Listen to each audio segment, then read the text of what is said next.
Bill Moyers, the famous television commentator, he used to be an advisor to President Lyndon Johnson. He's also an ordained minister. So the president asked Mr. Moyers to say the blessing one night before dinner.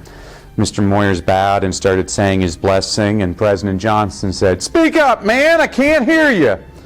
Mr. Moyers looked up and said, "I'm sorry, sir, I wasn't speaking to you." "You ain't all that, Mr. President." Oliver Wendell Holmes, Supreme Court Justice, was walking home from work one night, ran into a 9-year-old girl on the street, talked to her for 5 minutes. As she was walking away, he looked down at her, smiled, and said, "Now you can go home and tell your mommy you spoke to Oliver Wendell Holmes."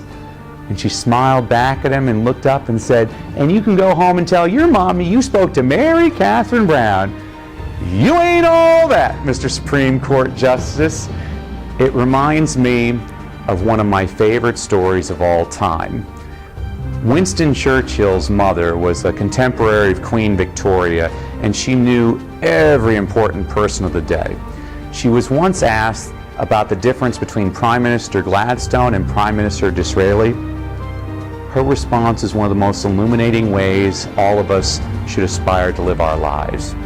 She said, "Well, whenever I left a meeting with Prime Minister Gladstone, I left feeling like, wow, he is the most interesting person that I have ever met. But whenever I left a meeting with Prime Minister Disraeli, I left feeling like, wow, I am the most important, amazing, and interesting person that he has ever met." What are we doing each and every single day to make the people around us feel important?